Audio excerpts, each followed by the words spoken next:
भंडारा नगरी परिषद हद्दीतील म्हाडा कॉलनी येथील बालोद्यानातील अत्यंत वाईट स्थितीचा व्हिडिओ सध्या सोशल मीडियावर चांगलाच व्हायरल होत आहे. या व्हिडिओत एका चिमुकल्याने बालोद्यानातील वास्तव परिस्थिती स्पष्टपणे मांडत नगर परिषद प्रशासनाचे लक्ष वेधले आहे. नगर परिषदेकडून म्हाडा कॉलनीत आकर्षक बालोद्यान उभारण्यात आले आहे. या ठिकाणी मुलांच्या खेळण्यासाठी झोके, स्लाइड्स व इतर साहित्य ठेवण्यात आले आहे. मात्र देखभाल नसल्याने हे साहित्य मोडकळीस आले असून संपूर्ण परिसरात कचरा व दूषित पाणी साचलेले दिसून येत आहे. व्हिडिओत चिमुकला सांगतो की हे बालोद्यान खेळण्यासाठी आहे की प्राण्यांसाठी. अशा शब्दांत त्याने नगर परिषद प्रशासनाच्या निष्काळजीपणावर थेट प्रहार केला आहे.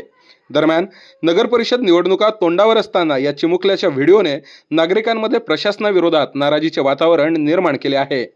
हा व्हिडिओ 27 ऑक्टोबर रोजी सायंकाळी 5 वाजताच्या सुमारास सोशल मीडियावर मोठ्या प्रमाणात व्हायरल झाला असून नागरिकांनी बालोद्यानाच्या देखभालीसाठी तात्काळ उपाययोजना करण्याची मागणी केली आहे. म्हाडा कॉलनी भंडारा इथे गार्डन आहे. इथे खूप सारा कचरा कापलेला आहे. स्वच्छ भारत का इरादा इरादा कर लिया हमने देश से अपने ये वादा कर लिया हमने स्वच्छ भारत का इरादा.